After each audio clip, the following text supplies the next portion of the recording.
Norval Upshaw stood at the window of his general store on the morning of November 3rd, 1886, and looked out at the road that led west toward the Marsh homestead. The road was packed, dirt gone hard with the first serious cold, and it ran straight as a surveyor's line through the brown grass until it disappeared over a low rise. He had been standing at that window for 10 minutes. He was not a man who stood at windows. He had a piece of paper in his coat pocket. He had written it himself 2 weeks ago, the night after Alvin Marsh's funeral, sitting at the small desk behind his counter by lamplight.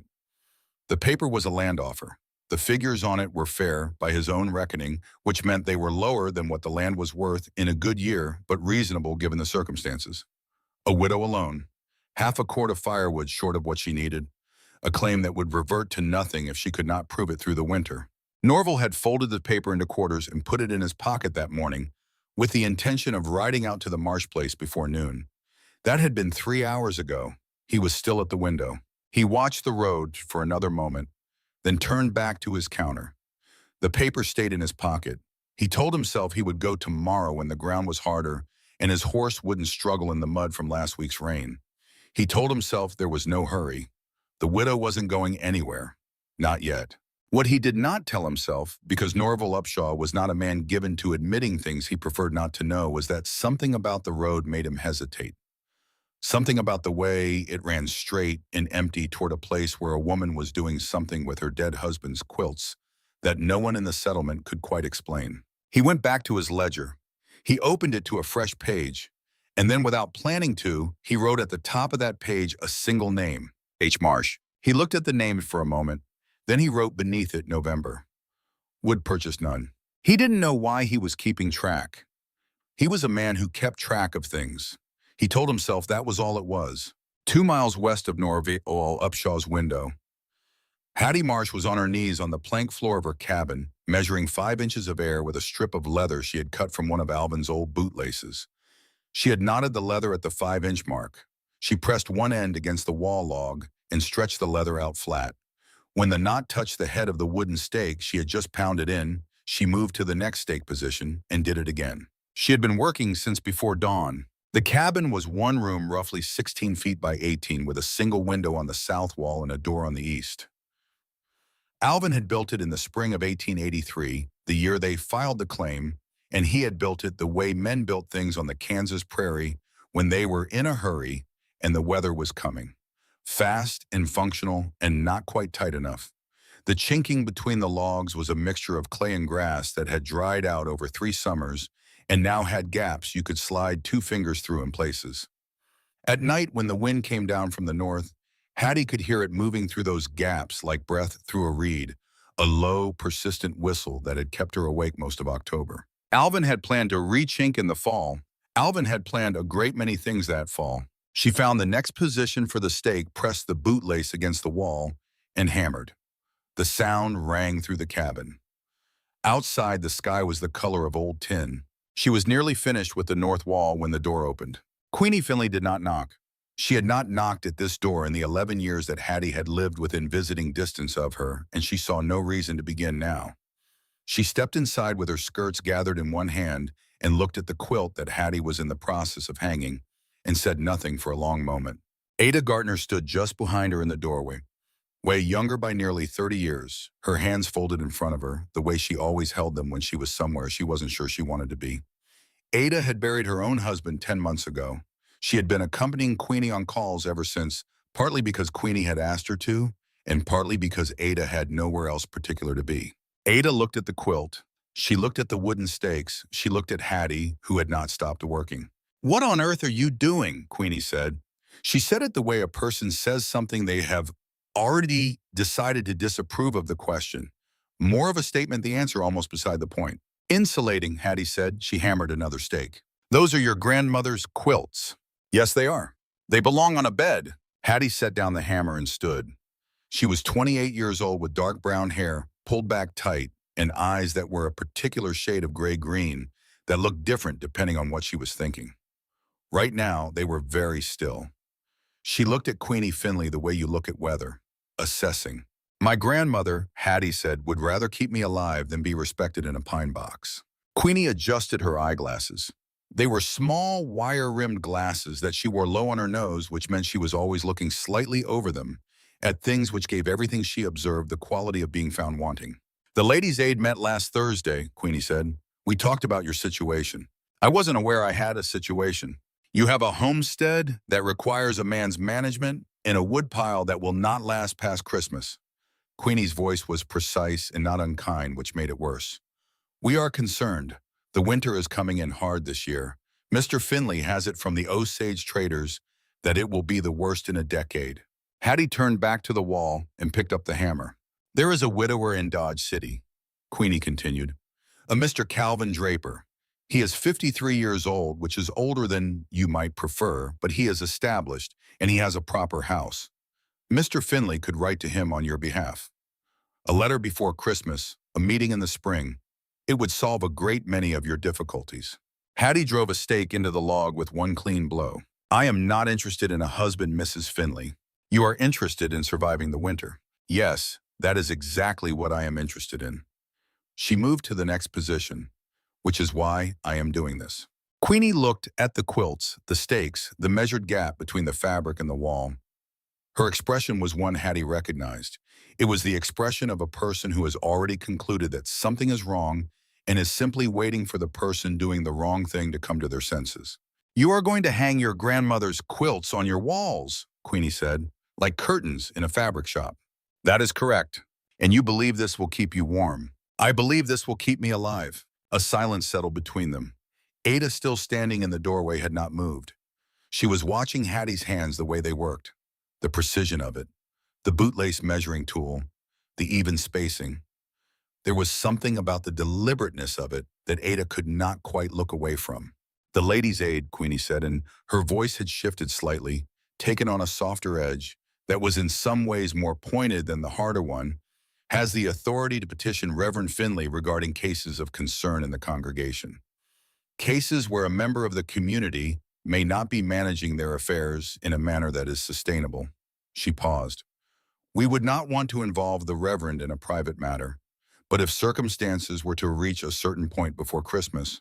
Hattie set the hammer down. She turned around and looked at Queenie Finley fully, the way she had not quite done since the woman walked in. Are you telling me, Hattie said, that if I do not find a husband or sell this claim before Christmas, you will petition your husband to intervene in my land? I'm telling you that the community cares about your welfare. That is not what you said. Another silence, longer this time. If there is anything we can do, Queenie said, with the careful dignity of a woman who has retreated without quite admitting it, you have only to ask. She moved toward the door. Ada stepped aside to let her pass. At the threshold, Queenie turned back once more and looked at the quilt, half-hung, swaying gently in the draft from the open door. Alvin was a good man, she said. He deserved better than this. She meant it as a kindness. It landed the way such kindnesses sometimes do. Then she was gone, and Hattie was alone in the cabin with Ada Gartner, who was still standing in the doorway, looking at her with an expression that was harder to read than Queenie's had been. Ada did not follow Queenie immediately. That was the thing Hattie noticed first. The older woman was already at her buggy gathering her reins, and Ada was still standing here, one hand on the doorframe, looking into the cabin. I am sorry about Alvin, Ada said. Her voice was quieter than Queenie's, without the precision, without the management. Just words. He was kind to my husband George when we first came out. Showed him which draws held water in dry August. Hattie looked at her. I didn't know that. Ada nodded. Then she looked at the half-hung quilt, the stakes, the careful 5-inch gap that Hattie had measured out with a dead man's bootlace. What does it do? She asked. The gap. Traps the air, Hattie said. Cold air from the wall hits the trapped air and stops. Can't move, can't take the heat with it. Ada looked at the quilt, looked at the wall behind it, looked at the 5-inch space between them. Then she said, can I help? Hattie studied her for a moment. Then she picked up a handful of stakes from the floor and held them out. Ada stepped inside. That was how it had come to this. Not in one moment, but in a series of small ones that had begun in September, when a man's hand slipped on a wet axe handle, and the cut went deep, and the red that followed went black, and the black that followed took Alvin Marsh in 3 days of fever that no prayer or poultice could break. He had been cutting the winter wood. The irony of that was something Hattie had not allowed herself to examine directly. She set it to one side the way you set something very hot to one side carefully on a surface that can bear the heat. She was left with half the cord he had planned and a claim that meant nothing if she could not prove it through to spring.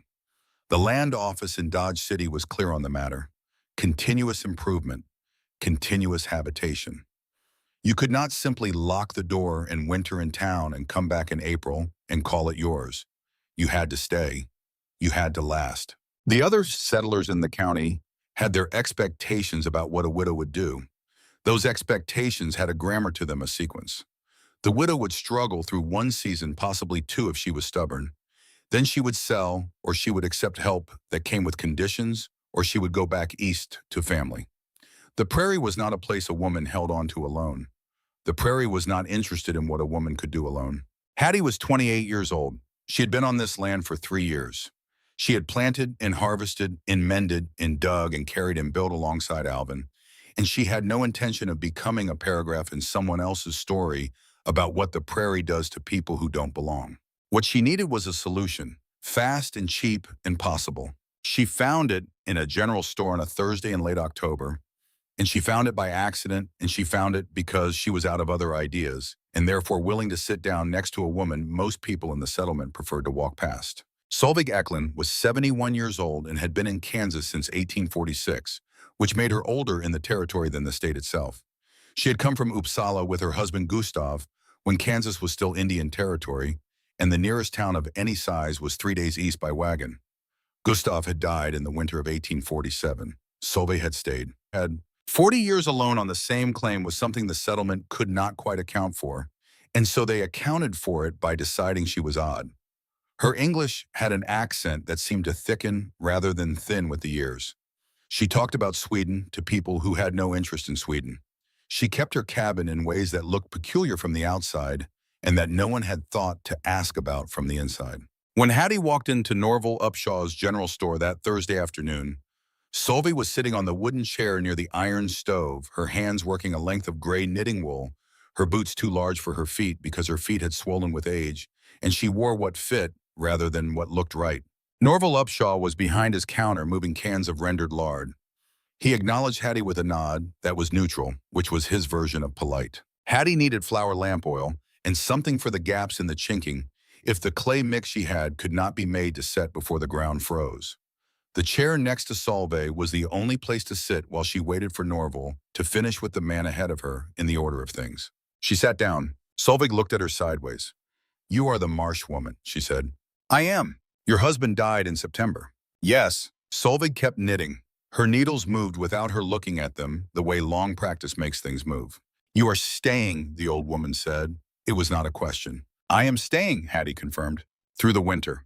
"Through the winter." Solveig made a sound that might have been approval. "Good. Leaving is usually the wrong answer." She paused, the needles still moving. "You have enough wood." Hattie said nothing for a moment, then no. "I thought not." Solveig set her knitting in her lap and turned to look at Hattie directly for the first time. Her eyes were a very pale blue, the color of shallow water over limestone. "I have something to tell you," she said. "Most people do not want to hear it because it sounds too simple. Things that sound too simple make people suspicious. They think there must be a trick." "I am not suspicious of simple things," Hattie said. Solveig reached into the collar of her dress and unwound the wool scarf she wore around her neck. She held it up by one end, let it hang loose, and then blew gently across its length. The wool shifted in the moving air. "When air moves," Solveig said, "it carries heat with it. It takes heat away. This is why wind makes you cold, even when the temperature is not so very low. The air is moving and moving air steals." She gathered the scarf into a loose bundle in her two hands, compressing it, so the fibers were close together. The air pockets between the threads made smaller. She held it out toward Hattie. "Now blow," she said. Hattie blew across the bundled scarf. The air deflected off the surface. It could not move through. "When air cannot move," Solveig said, "it cannot steal. It sits still. It becomes what we called in Swedish dödluft. Dead air, air that does nothing. And because it does nothing, because it cannot move, it also cannot carry your heat away." She lowered the scarf. "You hang a quilt 5 inches from a cold wall. You trap a column of dead air between the quilt and the wall. The cold from the wall hits that trapped air and stops. Your room keeps its heat because the heat has nowhere to go. She put the scarf back around her neck and picked up her knitting. But, she said without looking up, the fabric must not touch the wall, even one corner touching, one place where the fabric contacts the cold wood and the system fails at that point. The cold conducts through the contact. You must maintain the gap at every point. Hattie sat with this for a moment. In her mind, she was already walking the walls of her cabin, already measuring, already seeing which quilts were heavy enough for the north wall, where the Canadian wind came straight and unbroken across 400 miles of flat ground. From behind the counter, Norval Upshaw had gone very quiet. He was no longer moving the cans of lard. He was writing something in his ledger, but his pen had stopped moving. "You have tried this yourself," Hattie said. "It works." "For 40 years," Solveig said, "since the winter Gustav died." She said it flat without self-pity, the way you state a fact. "He did not believe me. He took down what I hung. He said it looked strange. He said the neighbors would talk." The pale blue eyes stayed on the knitting. The neighbors talked at his funeral instead.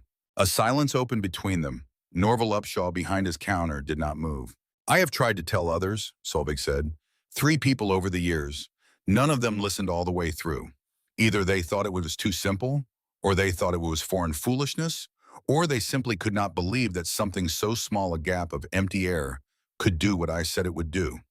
She glanced at Hattie sideways. I'm telling you now because you are going to try it whether I explain it or not. You have that look." "What look?" "The look of a woman who has already decided the question and is just looking for someone to confirm the direction." Hattie almost smiled. It was the first time in 6 weeks that her face had done anything close to that. She bought her flour and lamp oil. At the door, she paused and looked back at the old Swedish woman in the oversized boots knitting in her chair by the stove. "If I do it right," Hattie said, "will it be enough?" Solveig looked up. "It will be enough," she said, "but do it right." She did it in 2 days. She worked from the north wall, south, hanging the heaviest quilts. First the ones with the thickest batting, the ones her grandmother had made in Pennsylvania, before the family moved west, and before quilts were something you talked about rather than simply used. The north wall received 3 of them, hung from stakes. She pounded into the logs at 6-inch intervals, a rope run between the stakes and the quilt draped over the rope, so the weight fell straight and the fabric did not bow inward toward the wall. Ada Gartner came back the second morning without being asked. She arrived as Hattie was finishing the east wall, stomped the mud from her boots at the door, and went directly to the unfinished section without ceremony. "I measured wrong yesterday," Ida said, picking up the bootlace. "The south corner. I think it's touching." Hattie went and looked. Ada was right. One corner of the lighter quilt on the south wall had sagged and was resting against the log behind it. Hattie pulled the stake, repositioned it a half-inch further out, and rehung the quilt. She ran her fingers along the bottom edge to check the gap. They worked in a silence that was comfortable enough. Ada was not a woman who talked to fill space, which Hattie appreciated. When they did speak, it was about the work, whether the batting on one particular quilt was thick enough for the west wall, whether the door needed a second curtain hung inside it to create what Solveig had called a lock of air. She said it like she had said it 100 times. Ada told Hattie, who hadn't heard all of Solveig's explanation because Ada had been listening from the doorway. The dead air, like it was just a fact of the world, and she couldn't understand why everyone didn't already know it. 40 years, Hattie said. She has been doing this for 40 years. Ada didn't answer right away. She was adjusting the stake placement on the west wall, pressing the bootlace flat, checking the knot against the stake head. When she spoke, it was without looking up. "My husband, George," she said, "last winter, he burned everything we owned that would burn. The table, the chair bottoms, the spare door." She pulled the stake, moved it a 1/4 inch, pressed it in again. It still wasn't enough. Hattie held the quilt flat while Ada reset the stake. "I know," she said. Ada nodded and didn't say anything else. By late afternoon of the second day, the cabin walls were covered. Every surface had its quilt or blanket hung 5 inches out from the logs, the cotton and wool and batting, creating a new interior room inside the original one. The window on the south had a quilt that could be drawn back during daylight hours, to let in the thin winter sun, and Hattie had hung a second curtain 3 feet inside the door, creating the airlock Solveig had described, a small vestibule of dead air that would stop whatever cold came in with each opening of the door. The cabin looked strange. She knew it looked strange. It looked like the inside of a patchwork tent, the colors of the quilts bright against the rough darkness of the log walls they concealed. Her grandmother's double wedding ring hung on the north wall next to the blue and white star pattern her mother had given her at her wedding, next to the simple striped wool blanket she and Alvin had bought in Wichita on their way to file the claim. She lit the stove at 4 in the afternoon, loaded it with a modest amount of wood, and sat down to wait. The difference was not gradual. It was sudden in the way that understanding is sometimes sudden, the moment when something you have been looking at resolves into what it actually is. Within an hour, the cabin was warm, not less cold than usual. Warm, the kind of warm that let her take off her shawl and sit in her dress sleeves without noticing the cold at all, which was something she had not done since September. She kept the fire at the same level all evening. Usually she fed the stove every 30 minutes through the night to keep the temperature from dropping to the point where the water bucket at the edge of the room would skin over with ice. That night she loaded the stove once before bed, banked the coals, and lay down. She woke at 3 in the morning out of old habit. The cabin was dark. The fire was down to a low red glow in the grate. She lay still and waited for the cold to find her. It didn't. She reached out from under her blanket and put her hand flat against the face of the quilt hanging nearest her bed. It was warm the way a surface is warm when the air behind it is warmer than the air in front. She stretched her arm further, reached around the edge of the hanging quilt, and pressed her palm against the log wall behind it. Cold. Bone-deep winter cold, the kind of cold that has no intention of going anywhere. 5 inches of dead air between her hand and that cold. 5 inches that was doing everything Solveig Eklund said it would do. She lay back down and looked at the ceiling in the dark. She thought about Alvin, which she did every night, the same thoughts, the same contours of grief, the same particular silence that a person leaves behind them that is different from any other silence. She thought about the axe in the September morning and the way a life can hinge on a single slip of the hand.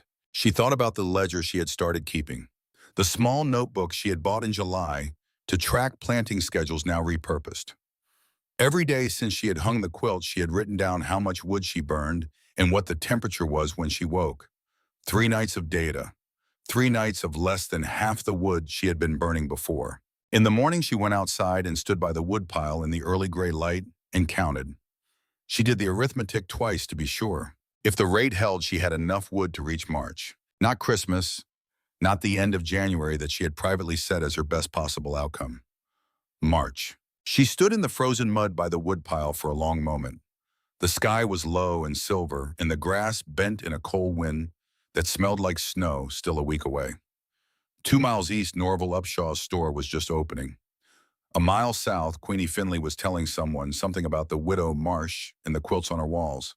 Hattie stood there in the cold without her coat because she had come out quickly, and she noticed that she was not as cold as she should have been. Her core was still warm from the cabin she had just left. She thought the quilts held heat all night. I am walking outside with that heat still in me. She almost laughed. She did not quite laugh because there was still too much grief in the space where laughter lived, but her face did something close to it alone in the frozen grass. A quarter-mile away on the road east, Norval Upshaw was riding past on his gray horse, and he was looking at the road ahead, and then he was looking at her. She could see him from here, a large man on a large horse, sitting very still. He stopped. He looked at her, standing by her woodpile in the cold without her coat, and she looked back at him, and neither of them waved. She could not see his expression at this distance. She could see that his right hand moved to his coat pocket, paused there, and then dropped back to the reins. He rode on. She watched him go until he disappeared over the rise. Then she went back inside where the air was still warm from last night's fire, and the quilts hung quiet against their stakes, doing nothing at all, which was exactly what she needed them to do. Norval Upshaw had been keeping 2 sets of books since the morning he watched Hattie Marsh standing by her woodpile without her coat. The first was the one his customers expected inventory credit payments, do the ordinary arithmetic of a general store in a settlement that ran on barter as much as coin. The second set lived inside the first, tucked between the standard columns in a handwriting smaller than his usual hand, almost as if he was hiding it from himself. Names, dates, wood purchased, cords, half cords, quarters. Every family in the settlement who had bought fuel from him since October recorded against the calendar in a way that let him see at a glance who was burning through their supply and how fast. He was not a sentimental man. He told himself the records were useful. Information was useful. A merchant who understood his customers' situations was a merchant who could anticipate demand-manage inventory, make better decisions about what to order from Dodge City before the roads went bad in January. He told himself that was why he was doing it. By the first week of December, the second set of books showed him something he had not expected to see. The Caldwell family 4.5 cords purchased since October 1st. The Reinhold place 3 families wintering together, 6 cords, and asking about availability of a 7th. Reverend Finley's household and the church together already passed 8 cords with 3 months of cold still ahead.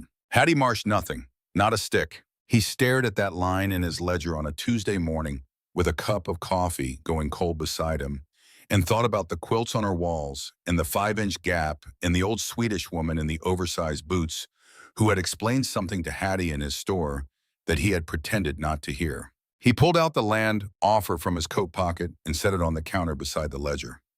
He looked at both documents for a long time. Then he put the land offer back in his pocket and went to serve his first customer of the morning. 3 miles east of the store in the white clapboard house next to the church, Queenie Finley was writing a letter. She wrote letters the way she organized meetings with agenda and purpose, and a clear conclusion established before the first sentence was committed to paper. This one was to a woman she knew in Larned, a woman who was the sister of the widow who was the aunt of the man in Dodge City named Calvin Draper. The chain was long, but Queenie was patient with chains. She believed in the slow accumulation of correct arrangements. She was midway through the 3rd paragraph when her husband came in from the church and stood in the doorway of her sitting room in his coat and boots, which meant he had not intended to stay long. "I stopped at Solveig Eklund's this morning," he said. Queenie did not look up from her letter. "You have called on her before." "I stayed longer than usual." He was quiet for a moment. "We talked about the Marsh woman." Now Queenie looked up. Reverend Ambrose Finley was 58 years old and had been a minister in the prairie settlements for 22 years. He was a tall man who had learned to make himself smaller in low doorways, and the habit had carried over into the way he held himself, generally his shoulders, slightly forward, head inclined, the posture of a man accustomed to fitting into spaces that were not quite built for him. He had a calm that was genuine rather than performed, which was rarer than it sounded, and Queenie had loved him for 31 years, partly because she could not always tell what he was thinking. Right now, she had a feeling she was about to find out. "Bess Caldwell told me you have organized a petition," he said. "A discussion," Queenie said, "among the Ladies' Aid regarding Mrs. Marsh's situation. The Ladies' Aid meets Thursday." "Yes, I would like to attend." Queenie set down her pen very carefully. "The Ladies' Aid is not customarily open to—" "I'm aware of the custom," he said. "I would like to attend." He left before she could answer. She heard his boots on the porch boards, then the sound of the horse being walked from the small barn.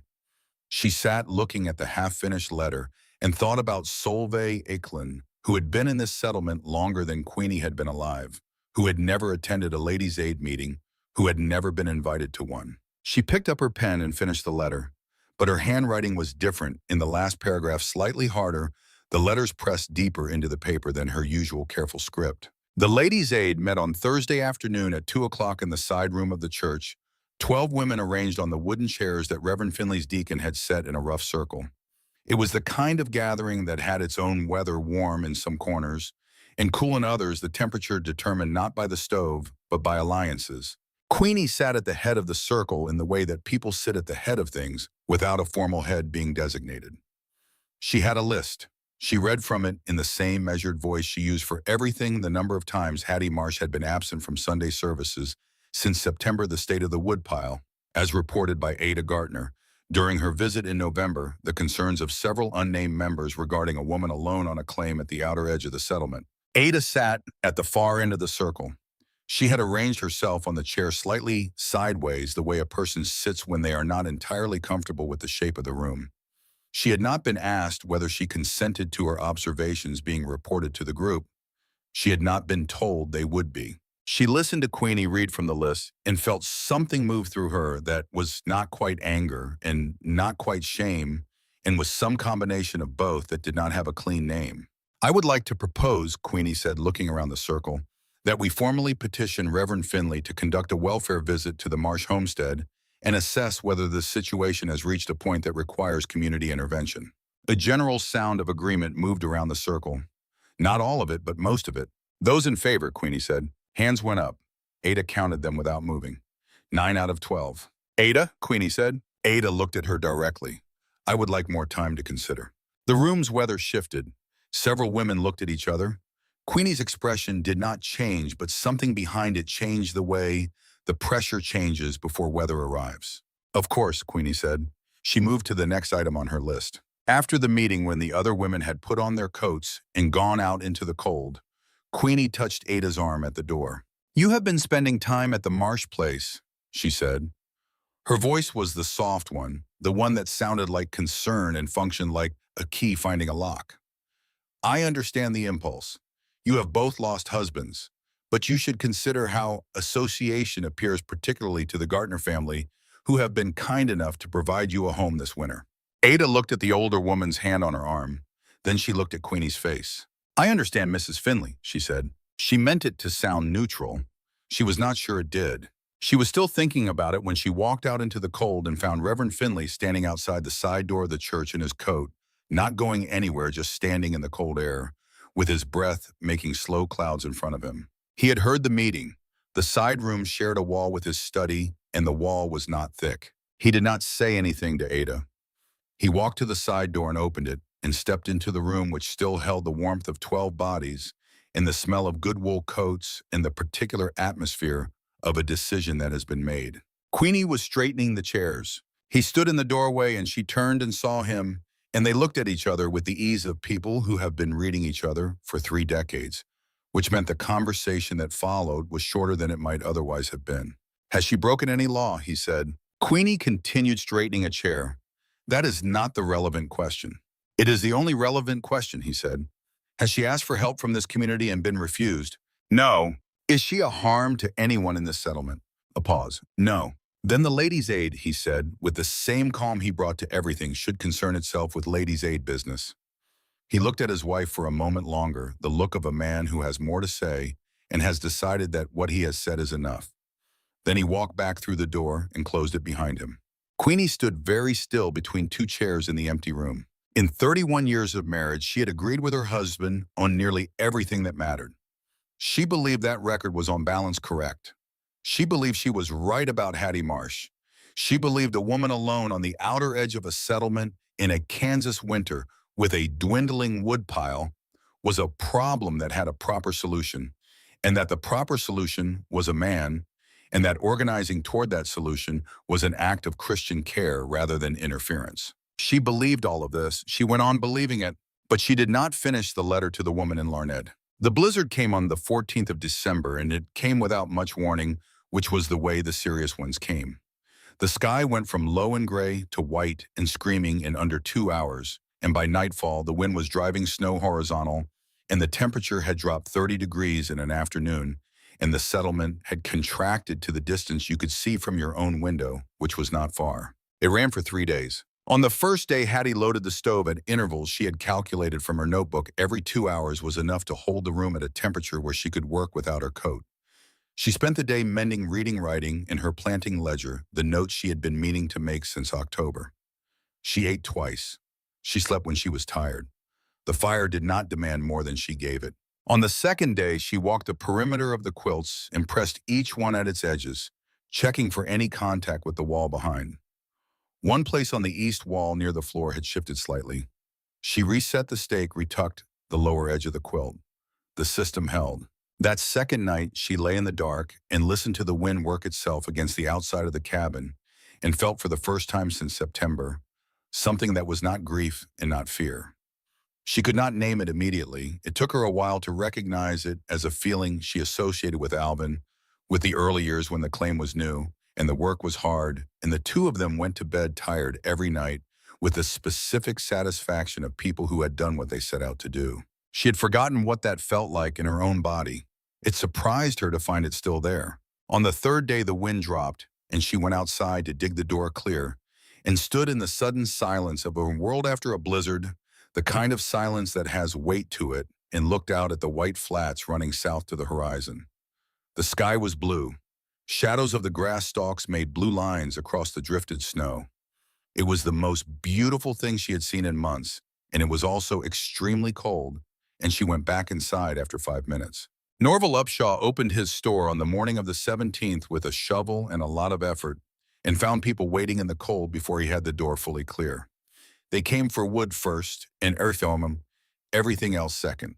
He worked the counter for 6 hours without stopping, and when the last customer had gone, he sat down on the stool behind the register and opened his ledger. He had sold 11 cords of wood in one day. It was more than he had sold in any single week of any previous winter, which told him something about how badly the blizzard had caught people and something about how thin their margins had been before the blizzard arrived. He went through the list of names, he tallied what they had purchased before the blizzard and what they had just purchased after it. He made calculations in the second set of columns, the small handwriting that was almost hidden. At the bottom of the page, he wrote H. Marsh. Post-blizzard purchase, none. He looked at that line for a long time. Then he closed the store 2 hours early, which he had not done on a business day in 11 years, and rode west on the road that had been drifted over that morning and was now tracked by the passage of enough wagons and horses that the way was clear. Hattie answered the door in her wool work dress without the shawl, which was the first thing he noticed. It was 20 degrees outside, and she had come to the door without a shawl. Norval Upshaw was not a man who showed surprise easily. He had built a career on a face that gave little away. But he stood on her porch for a moment longer than necessary before he spoke. "You didn't buy wood," he said. "I didn't need to." He looked past her into the cabin. Warm air moved through the open door, the kind of warmth that you feel is a physical thing, a pressure against the cold. He could see the quilts on the walls. He had heard about them from everyone who came into his store in November, and he had formed a picture of them in his mind, and the picture was of something makeshift and desperate, a widow's improvisation. That was not what he saw. What he saw was a system, carefully hung, evenly spaced, the fabric falling straight and not touching the surfaces behind it. The south window's quilt drawn back to let in the afternoon light. A second curtain inside the door that he had to step past to enter, creating the small, enclosed space that he understood by feel as soon as he was inside it. The cabin was warm the way a well-built house is warm. Not the aggressive warmth of a big fire pushing heat into a cold room, but the settled warmth of a room that has simply kept what it generated. Hattie took his notebook without being asked when he held it out and opened her own from the shelf beside the door, and they stood at her table while she showed him her records. Every day since the 7th of November. Wood loaded. Ambient temperature at waking. Wood loaded again. Temperature at midday. It was the record keeping of someone who had been testing a hypothesis, not someone who had been hoping. He looked at her numbers for a long time. He had the figures in his own ledger for comparison, though he had not brought that book. He did not need to. He had memorized it. His largest regular customers had burned through a third of their total winter supply in the 3 days of the blizzard alone. Hattie's notebook showed that her rate had not changed during the blizzard. She had burned the same modest amount on day 2 of the storm as she had burned on an ordinary November afternoon. Norval Upshaw set her notebook down on the table. He looked at the quilts on the walls. He looked at the woman who had hung them. He was 45 years old and had been in commerce since he was 16, and in that time he had watched a great many people make a great many decisions, and he had developed opinions about which kinds of decisions indicated what kinds of people. He had put Hattie Marsh in a category in September when he wrote the land offer and put it in his pocket. He understood now that the category had been wrong. He reached into his coat. He took out the folded land offer. He looked at it once the careful figures he had written by lamplight in September, and then he tore it in half along the fold and put both halves back in his pocket. He did not explain the gesture. He did not need to. Hattie had watched him do it without expression, and when he looked at her, she was looking at the torn paper disappearing into his coat, the way you look at something you expected and are relieved to see confirmed. "Who taught you this?" he said. "Solveig Eklund." Something moved through his face. He had sold the old Swedish woman flour and lamp oil and wool for 40 years. He had never asked her anything beyond the transaction. "I owe her a conversation," he said. "She would probably appreciate it," Hattie said. "She has been explaining this to people since 1847. Norval picked up his hat from the table where he had set it. He was at the door when he paused. "I want to carry this," he said. "What you've done here, to the other families. I want to tell them." "It is not mine to carry," Hattie said. "It is Solveig's." He thought about that for a moment. Both, he said. He stepped through the inner curtain and out through the door into the cold. She heard his horse move off east toward town, and then she heard nothing but the wind and the silence of the settlement resettling after the blizzard, and she went back to her notebook. Ada came 2 days after Norval arriving on foot, because the road to the Gartner property was not yet open for a horse. She had not told Queenie she was coming. She had not told the Gartner family where she was going.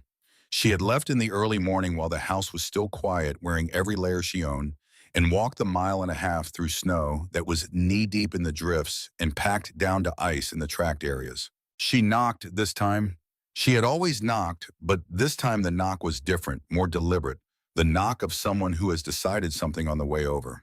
When Hattie opened the door, Ada stood on the porch with snow to her knees and her breath coming hard from the walk, and her face carrying something that she had clearly been working up to for some distance.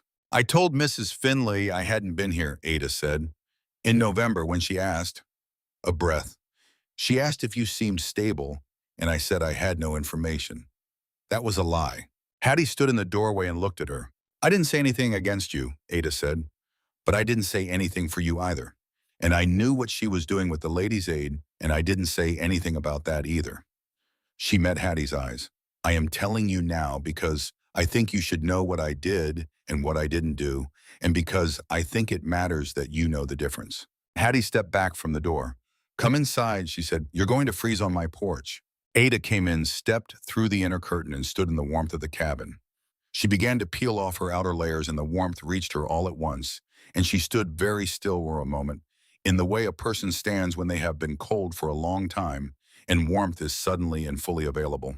She had been cold for a long time. Since George died, she had been cold in a way that was not only about temperature, the particular cold of a house where there is not enough of anything, and where the person who was supposed to be there is not. She pulled off her gloves and held her bare hands out toward the stove that was barely coughing. "How is it this warm?" she said. "Your fire is almost out." "The quilts hold what the fire makes," Hattie said. "You don't need much fire if none of the heat escapes."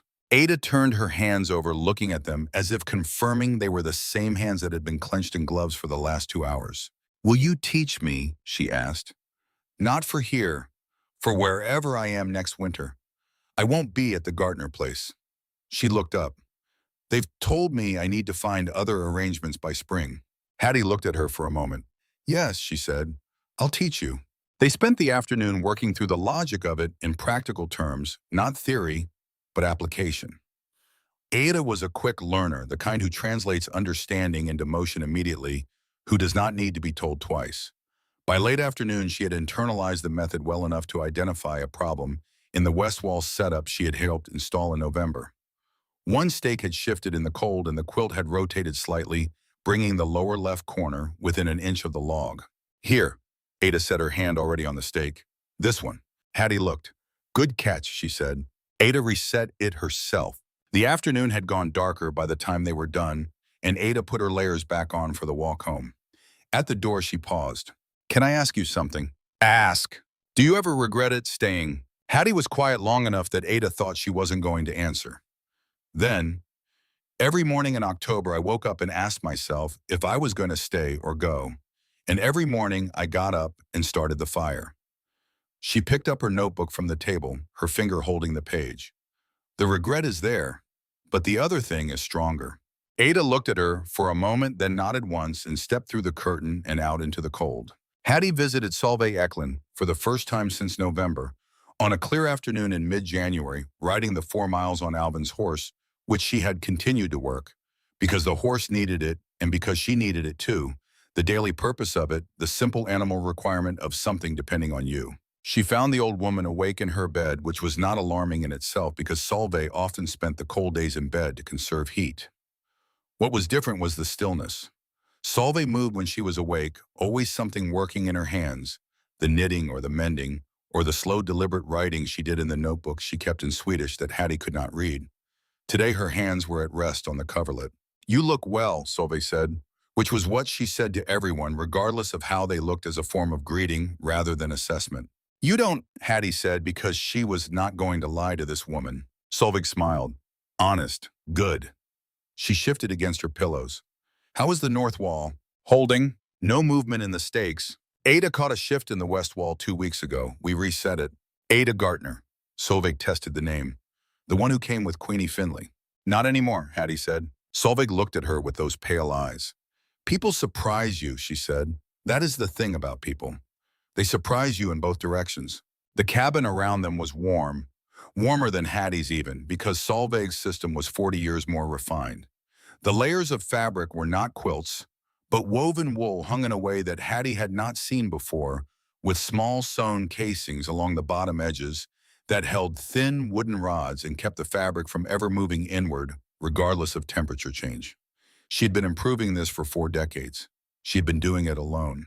I have something for you, Solveig said. She pointed to the small chest beside the bed. Hattie opened it. Inside, folded precisely, was a piece of paper that had been folded and unfolded many times, the creases soft with age. She unfolded it. It was written in English, in a handwriting that was careful and clear, in the deliberate way of someone writing in their second language, making sure each letter was unambiguous. The paper was a set of instructions, not the principles Solveig had explained in Norval's store with the scarf. These were specifics: stake spacing at different wall log widths, fabric weight recommendations for north versus south, exposure the exact depth of an airlock vestibule for a single door in a structure of different square footages. A document built from 40 years of trial and failure and refinement. I wrote this for Gustav, Solveig said, in the first November. He did not read it. Hattie looked at the paper. The ink was brown with age. At the top, in larger letters than the rest, for the winter. Please read this. He took the fabric down because it looked strange, Solveig said. That is what he said. It looked strange and the neighbors would see. She looked at the ceiling. I have thought about that moment for 40 years. What I could have said differently. What I could have done so that he would have listened. A pause. I do not know the answer still. Some people will not hear a thing until they are cold enough to need it. And sometimes cold enough is too late. Hattie folded the paper with the same care it had been kept with. I would like to use this, she said, to teach others. That is why I am giving it to you, Solveig said. I am not giving it to you to keep. Hattie put the paper in her coat pocket. She sat with Solveig for another hour, and they talked about the settlement and the winter and the way the prairie looked in January, when the snow was old and the light was flat and the horizon seemed further away than at any other time of year. They talked about Gustav. They talked briefly and without drama about Alvin. When Hattie stood to leave, Solveig said, without looking at her, Reverend Finley came last week. Hattie paused, putting on her coat. He sat where you are sitting. We talked for a long time. Solveig was quiet for a moment. He apologized for the community, for 40 years. Her hands moved slightly on the coverlet. I told him an apology was not what was needed. What is needed is listening before a person has been silent for 40 years. Hattie finished buttoning her coat. She thought about Queenie Finley's letter, still unfinished on the writing desk. She thought about the ladies' aid meeting she had not been invited to. She thought about Ada in the cold, walking 1.5 miles to say what she had done and what she hadn't. What did he say? Hattie asked. He said he understood. Solveig looked at Hattie with those pale eyes. I think he meant it. Outside, riding home in the last hour of winter light, Hattie passed Reverend Finley on the road east. He was riding toward town, his collar up against the cold. He slowed as she approached. I called on Mrs. Eklund last week, he said. She mentioned you had been to visit. She told me you came as well, Hattie said. I was glad to hear it. He looked at the road ahead for a moment. She is remarkable, he said. I did not know that. I should have known that a long time ago. Yes, Hattie said, you should have. He accepted that without defense. That was the thing about him. He could accept a true thing without needing to argue about it first. She found she respected that even now. I would like to speak with you, he said, when the time is right, about the church, about what you have learned. He paused. Formally. She looked at him. After February, she said, ask me after February. He nodded and rode on. She watched him go and then turned her horse west and rode the last 2 miles home in the cold, with the paper in her coat pocket and the warmth of Solveig's cabin still in her memory like a thing she was carrying carefully. She had just passed the rise above her property line when she saw the light in her window from across the flat, her own lamp burning low the way she left it when she went out so she could find the door in the dark. The light was warm and orange and small against the immense gray of the January evening, and it looked exactly like what it was, a fire that had been banked 3 hours ago and was still burning because the room around it had been built with care and patience and 40 years of someone else's knowledge to hold what it was given and let nothing out. February in Kansas was not the coldest month in the way that January was cold, with its long gray weeks, in the sense of winter being permanent and total. February was the month that broke things. It came in with a particular malice, the kind that follows a false thaw, when the temperature rose for 3 days and people made the mistake of thinking the worst had passed, and then it dropped again harder than before, and the wood piles that had already been drawn down too far went to nothing in a week. Queenie Finley had not spoken to Hattie Marsh since the morning in November, when she had walked out of the cabin with her back straight and her disapproval visible in every step. She had not said Hattie's name at the Ladies' Aid meeting in December after Reverend Finley had closed the side room door on the petition and the subject had died without ceremony. She had not sent word when the blizzard passed.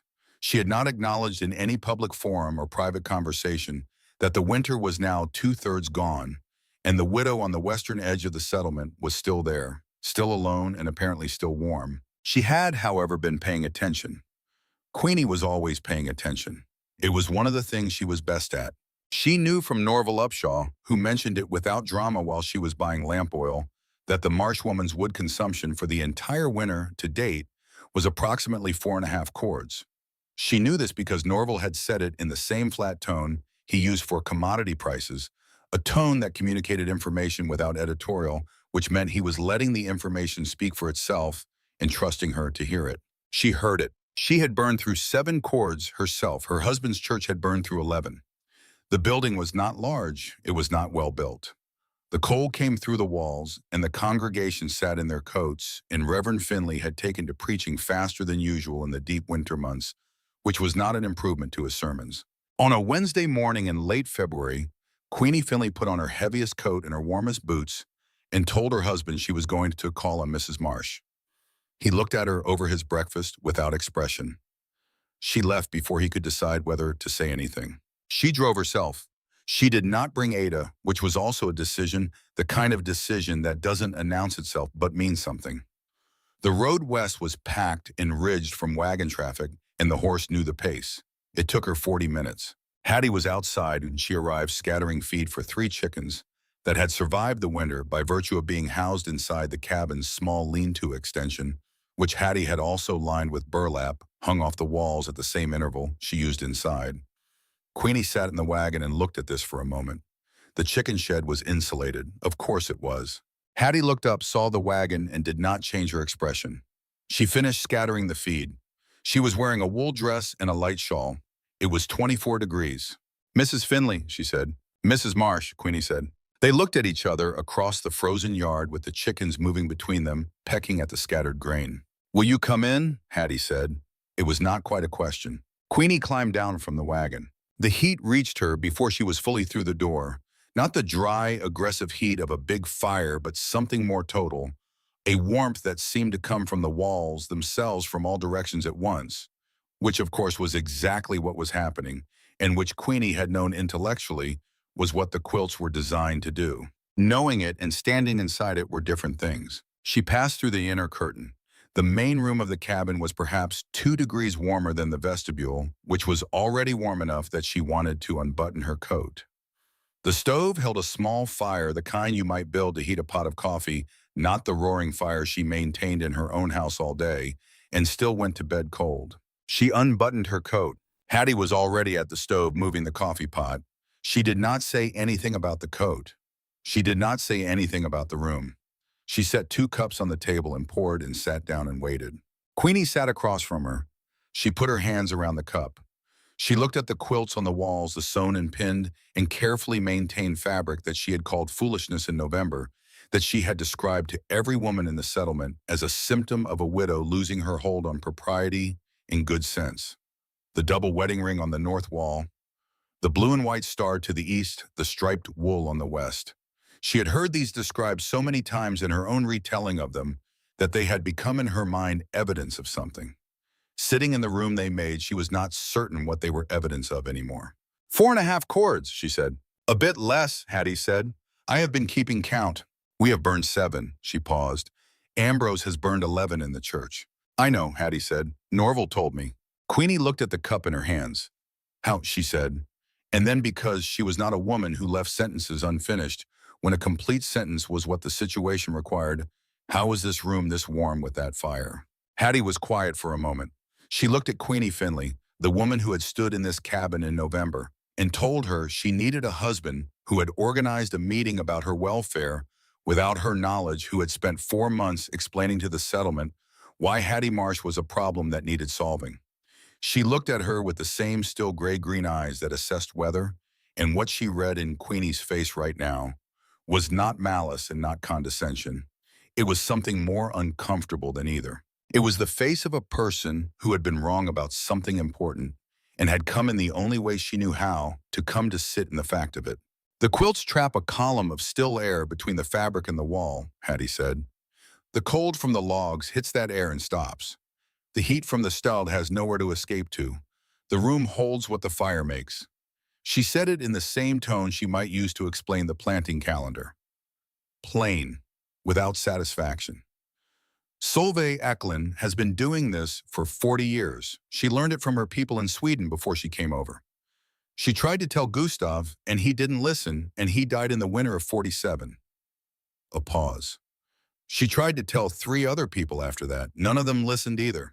Queenie sat with this. I was the 4th person she told, Hattie said. I listened. Another silence. The fire made its small sounds. Outside, the chickens had gone quiet. Then Hattie set her cup down and leaned forward slightly, and her voice when it came was not loud, but it had a quality of finally the way a door sounds when it closes on something that has been open too long. You told this settlement I would be dead by Christmas, she said. You told them I needed a husband to survive. You organized a meeting about whether I was capable of managing my own affairs. You came into this cabin in November and told me that my grandmother's quilts were disrespectful to the dead. She looked at Queenie directly. All of that was wrong, all of it. And I want you to know that I know it, and I want you to know that I know you know it too. Queenie did not flinch. She was not a woman who flinched. She sat with those words the way she sat with everything, with the considerable posture of a person who has been holding herself upright through difficult things for 52 years. Yes, she said. The word came out differently than her usual words. All de your buenos, smaller, more accurately sized to what it carried. That was all she said, but it was the word Hattie had needed, and they both knew it. The coffee went cool in their cups. Neither of them moved to reheat it. Then Queenie said, Ambrose has been burning through the church's wood at a rate that will leave the congregation cold in March. She looked at the quilts. The building is larger than a cabin. I don't know if what you've done here can scale to a structure that size, but I would like to know if it can. She paused. He would like to know. He asked me to ask you. I told him I would come myself. Hattie looked at her for a long moment. The firelight caught the angles of her face and made her look older than 28 and younger at the same time, the way strong feeling can do that to a person. Tell Reverend Finley I will come Thursday, she said. Ada met her at the church door on Thursday morning, which meant Ada had known Hattie was coming, which meant the information had traveled from Queenie to Ambrose to Ada by some domestic route that Hattie did not need to trace. Ada had a length of measuring rope and a notebook, and she had clearly been thinking about the problem of a large public building in the way she now thought about all spatial problems, with attention to airflow and surface area, and the specific vulnerabilities of north-facing walls. Reverend Finley met them in the nave. He was a tall man who did not quite fit his own building, always slightly folded at the doorways, and he shook Hattie's hand the way men shake hands when they are not sure what else to do with the situation they are in. Hattie shook it back. Solveig mentioned you had visited her, he said. She asked me to be sure you were putting her name first in any account of the method. That was my intention as well, Hattie said. He nodded. I have been the minister of this community for 12 years, he said. I did not know her name well enough to use it easily until January. He said it plainly, the way the honest ones can say things about themselves without making the statement into a performance of humility. That is not something I can repair, but I can do differently from here. Hattie looked at him for a moment.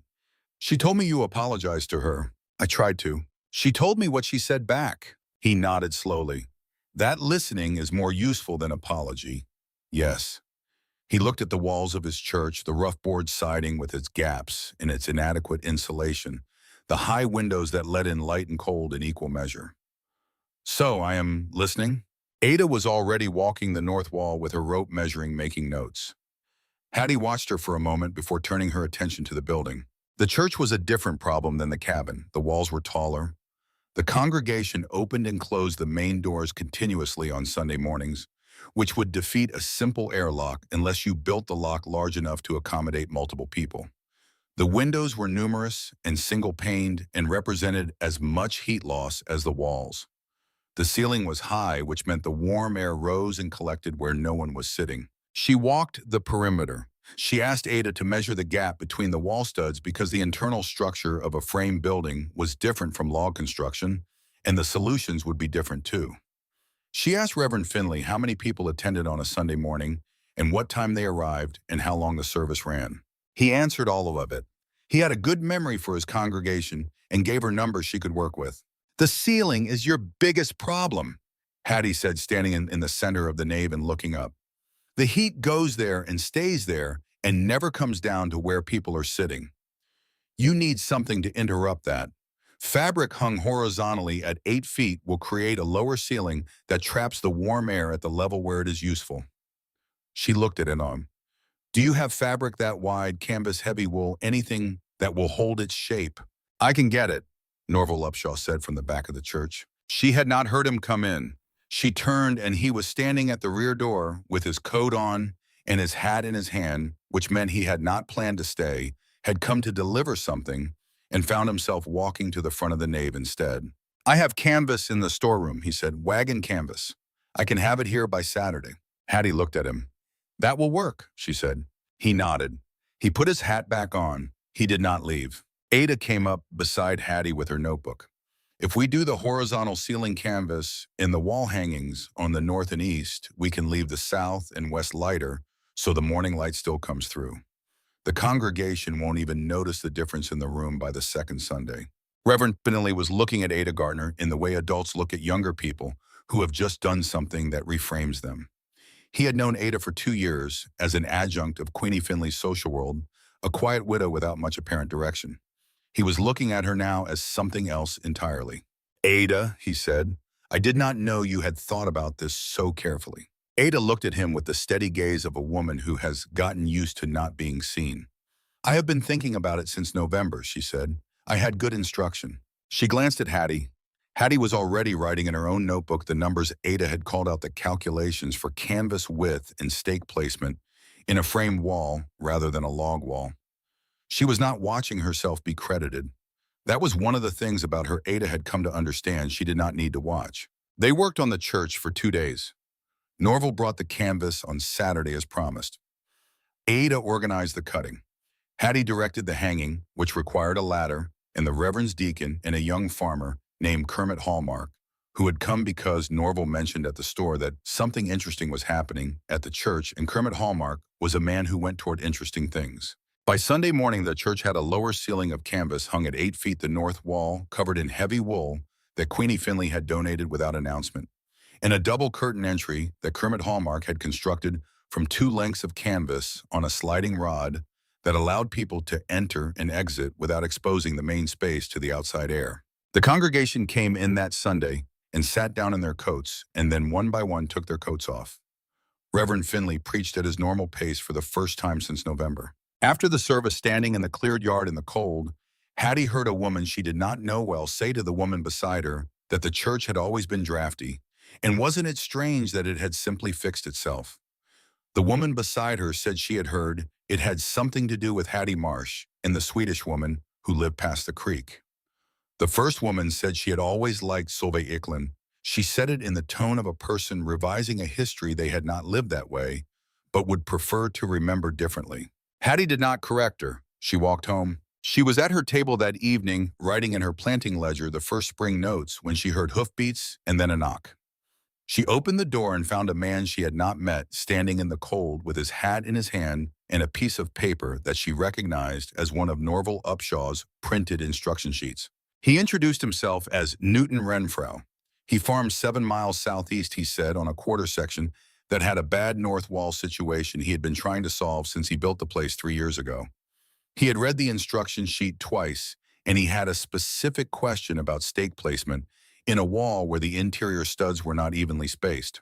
It was the most specific question anyone had asked her about the practical application of the method, and she opened the door wider and he came in, and they sat at the table, and she showed him in her notebook how the spacing worked with irregular stud placement, and he asked 3 more questions after that, each one more precise than the last. He was 34 years old, she estimated, with the hands of a man who built and repaired things constantly, and the habit of listening that belongs to people who have learned things mostly by being wrong first. He had brown hair going gray at the temples and a serious face that moved when he was thinking, small adjustments of expression that tracked his reasoning. They talked about the church ceiling canvas and why it worked. They talked about the chicken shed, which he found particularly interesting because he had lost 24 birds to cold the previous winter. They talked about the practical limits of the method in buildings larger than a single room. The lamp burned low without either of them noticing. When Newton Renfro finally stood to leave, he looked around the cabin with the unhurried attention of someone doing a final assessment of a thing he has been examining throughout. "This is the most efficiently heated structure I have been inside," he said, "including buildings twice this size with twice the stove." "Thank you," Hattie said. "I'll want to apply this to my place before next winter," he said. "There are aspects of the setup I would need to think through for a larger footprint." He picked up his hat. "Would it be possible to come back and ask more questions when I have worked through the initial plan?" She looked at him. "Yes," she said. "I'll come back in a week then," he said, "if that suits." "It suits," she said. He left. She listened to the horse move off into the dark. She sat back down at her table and looked at the planting notes she had been writing before he came, the first spring entries in a ledger that had started as something else and become the record of a winter she had survived on the strength of things she had been willing to learn. He came back in a week. He came back the week after that. By April, the visits had acquired a character that was different from consultation, though they continued to contain real questions and real answers. He brought her information about the spring road conditions south of the creek. She told him about a seed source that Norval Upshaw had mentioned. They talked about a great many things that had nothing to do with wall insulation. She did not need him. She was clear about that with herself the way you are clear about things that matter. She had not needed anyone to survive this winter, and she would not need anyone to work this claim going forward, and the fact of his company was not a rescue. It was something else, something she had not expected and had not been looking for, and which arrived as most of the important things in her life had arrived by a route she would not have predicted. Solveig Eklund died on the 22nd of March, a week after the equinox, in her own cabin, in the bed she had slept in, alone since 1847. She was not in pain at the end, or if she was, she did not say so. And the people who were with her, which were Hattie and Ada, and in the last hour, Reverend Finley agreed afterward that her face at the end was the face of a person completing something rather than losing it. She had been awake that morning. She had asked Hattie about the church ceiling canvas, whether it had held through the February cold. Hattie told her it had held perfectly. Solveig said that was correct, that canvas was better than wool for horizontal application because it did not sag with moisture. She said this as if she was adding a footnote to a document that was otherwise finished. She told Ada that she had done well this winter. Ada said she'd had good instruction. Solveig said instruction was only a beginning, and that Ada had done the larger part herself, which was the part of taking what you were told and doing something useful with it. Ada held Solveig's hand and did not say anything. Solveig let her. When Reverend Finley came in the last hour, she looked at him with the pale eyes and said clearly, "You are a better man than your church has asked you to be. Be the better one." He sat with her until she was gone. Hattie went outside after.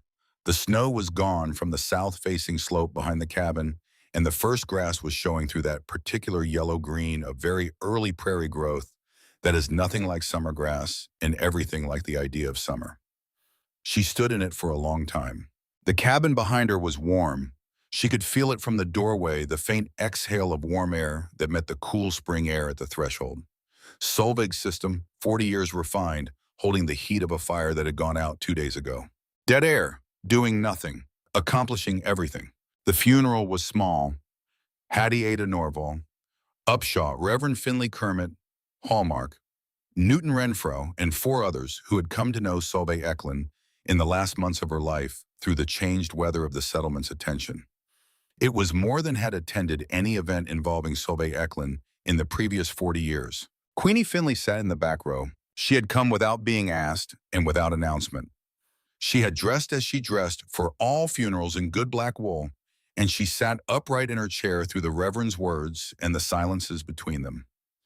She did not speak during the service. Afterward, standing in the yard in the March cold, she approached Hattie. Hattie waited. Queenie did not attempt an apology. She seemed to know that this was not the moment for one, or perhaps she knew that what she had done over the course of the winter was not a thing that a sentence could cover. She stood in front of Hattie in her good black coat and looked at her directly. She should have been known better, Queenie said, while she was alive. Yes, Hattie said, she should have. I intend to make certain the record reflects what she did, in the settlement's records, by name. Hattie looked at her. The winner was between them all of it, every word that had been said and not said, every way that this woman had tried to manage her into a smaller life. And also the cup of coffee on the table in February. Also the wool for the north wall of the church donated without announcement. Also the standing at the grave of a woman she had never made time to know, saying that the failure of attention was real and that she intended to correct what could be corrected. People surprised you in both directions. That was what Solveig had said. Solveig Eklund's name goes first, Hattie said. On any record, before mine. I understand, Queenie said. She walked back to her buggy. She did not look back, which was not coldness. It was simply the way Queenie Finley moved through things forward with the bearing of a person who has made up her mind and intends to keep it. Ada appeared beside Hattie. They stood together and watched Queenie drive east. She came, Ada said. She came, Hattie agreed. They were quiet for a moment. I put a deposit on the Reinhold parcel, Ada said. The East 40. The family is selling in the spring. She said it without ceremony, the way she had learned to say important things. I will need to build before fall. A small structure, one room to start. Hattie looked at her. Ada looked back with the expression of a woman who has made a decision about the direction of her life and is informing rather than asking. You'll want good steaks, Hattie said. I have extra. Ada almost smiled. I was hoping you'd say that. Norval Upshaw walked past them toward his wagon, pausing long enough to say that he had received an inquiry from a newspaper in Topeka regarding the instruction sheets he had been distributing, and that a man from the state agricultural office had come into the store last week asking questions. He said it in the same flat tone he used for commodity prices, the tone that communicated significance without drama. Then he climbed into his wagon and drove east. Newton Renfro had waited at the edge of the gathering while the others spoke with the patience of a man who understands the correct time to speak and the correct time to stand quietly at a distance and allow things to be what they are. When the yard had cleared, he walked over to where Hattie was standing. I'm going to start on the wall hangings next week, he said. The north wall first. The north wall first, she agreed, always. He nodded. He looked at Solveig's cabin behind them, the small structure with its 40 years of careful work inside it, warm, still warm even now. She built something, he said, that lasts. She did, Hattie said. They stood in the March sun for a moment, the two of them, with the new grass starting under the old. She married Newton Renfro in September of 1889, 3 years after Alvin died and 1 year after the settlement's wood consumption had been reduced by almost a third across 15 households, a fact that Norval Upshaw had documented in a letter to the State Agricultural Office, and that the State Agricultural Office had forwarded to a land management bureau in Washington with a note that the method warranted further study. They had 5 children. All of them grew up in a house with quilted walls and a fire that burned low, and a mother who kept notebooks and a father who built things carefully and measured twice. All of them learned before they learned much else that the way to hold heat was not to make more of it, but to stop it from leaving.